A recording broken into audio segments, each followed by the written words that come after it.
الحمد لله رب العالمين والصلاة والسلام على سيد المرسلين وعلى آله وصحبه أجمعين.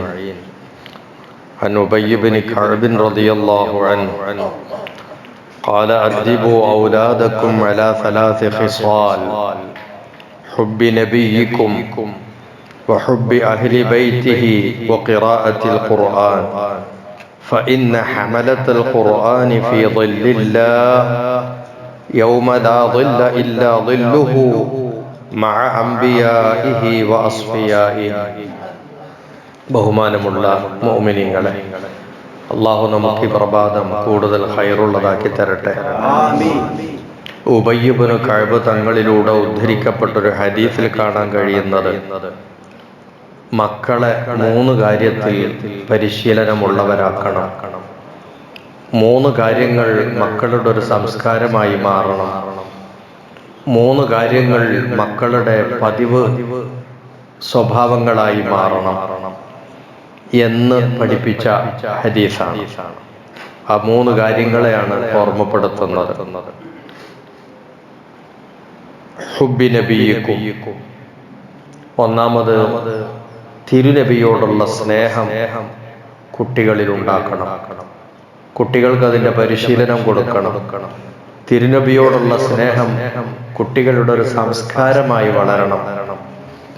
വഹുബ്ബി Ahli ബൈത്തിഹി, നബി തിരുമേനിയുടെ കുടുംബത്തോടുള്ള പ്രിയവും കുട്ടികളുടെ സംസ്കാരമായി വരണം.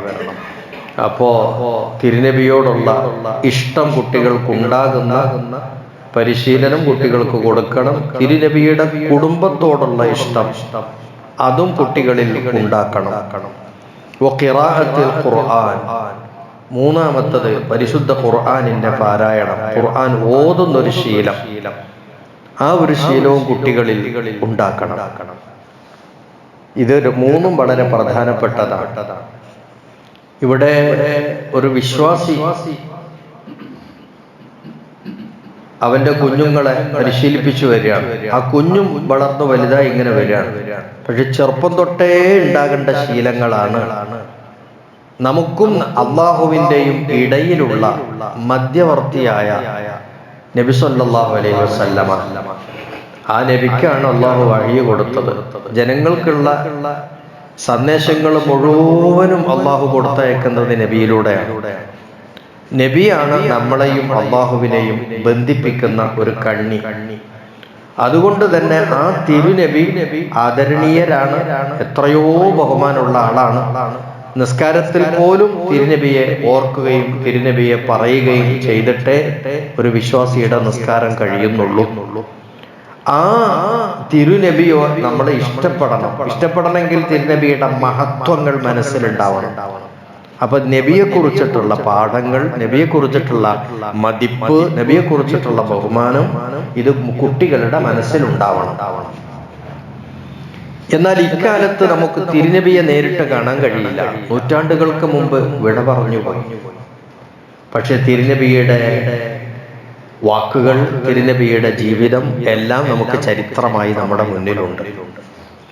ആ നബിയുടെ തിരുശേഷിപ്പായി ശാരീരികമായിട്ടുള്ള ഒരു കണക്ഷൻ എന്നുള്ള നിലക്ക് നമ്മുടെ മുന്നിൽ കാണപ്പെടുന്നവരാണ് നബി കുടുംബം, അഹ്ലു ബൈത്ത് എന്ന് പറയുന്നത്.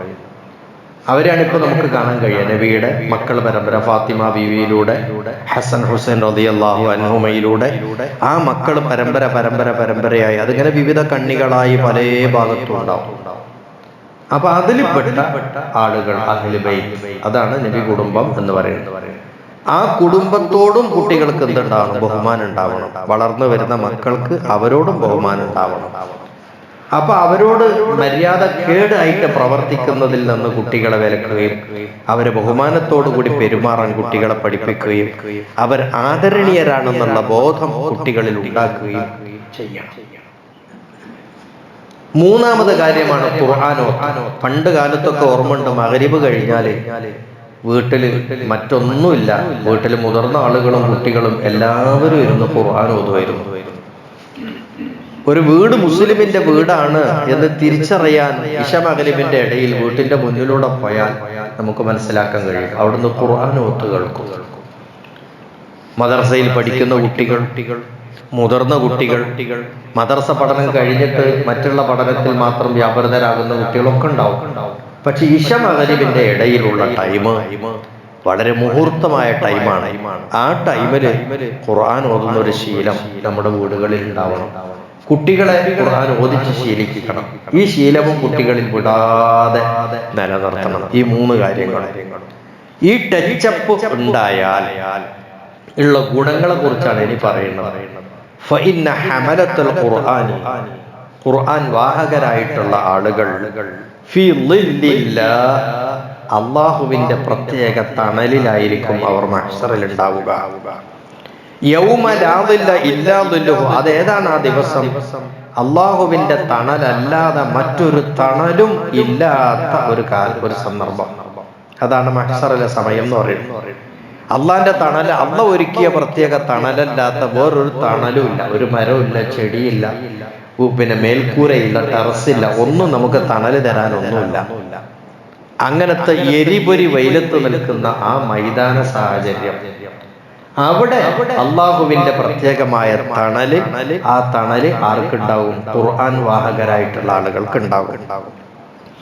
ആ തണലിൽ നിൽക്കുന്ന മറ്റുള്ളവരാരാന്നറിയോ?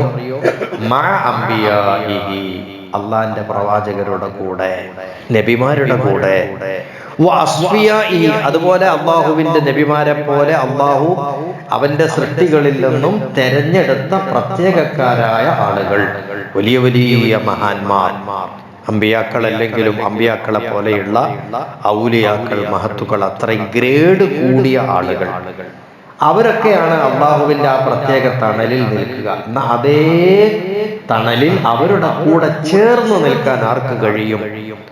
ഈ പരിശീലനത്തിലൂടെ ജീവിതം കഴിച്ച ആളുകൾക്ക് കഴിയും. അപ്പൊ കുട്ടിക്കാലം മുതൽ നബിയോട്, നബി കുടുംബത്തോട്, പരിശുദ്ധ ഖുർആനിനോട് മര്യാദകൾ പുലർത്തുകയും അതിലൂടെ ജീവിതം കഴിയുകയും ചെയ്താൽ അവർക്ക് നാളെ അമ്പിയാക്കളോടുകൂടെ, ഗ്രേഡ് ഉയർന്ന ആളുകളോടുകൂടെ അള്ളാഹുവിന്റെ പ്രത്യേകമായ തണലുണ്ടാകും എന്നുള്ള വലിയ ഒരു പാഠം അതാണ് ഈ ഹദീസ് നമുക്ക് നൽകുന്നത്. അപ്പൊ കുട്ടികളെ നമുക്ക് ഇന്നലെയും ഓർമ്മപ്പെടുത്തി, കുട്ടികൾക്ക് ഖുർആൻ പഠിപ്പിക്കണം, കുട്ടികൾക്ക് ദീന് പഠിപ്പിക്കണം. എന്നാൽ ആ പഠിപ്പിക്കാൻ, അങ്ങനെയുള്ള പഠനം കിട്ടുന്ന സ്ഥാപനം സുന്നത്ത് ജമാഅത്തിന്റെ സ്ഥാപനങ്ങളാണ്. അതിനാണ് ഈ പറഞ്ഞ ഘടകങ്ങളൊക്കെ ഉള്ളത്. ചില ആളുകളൊക്കെ അള്ളാഹുവിന്റെ പ്രവാചകരെ അത് നമ്മളെപ്പോലെ ജനിച്ചു ജീവിച്ചു മരിച്ച ഒരാൾ എന്നുള്ള നിലക്ക് കാണുകയാണ്.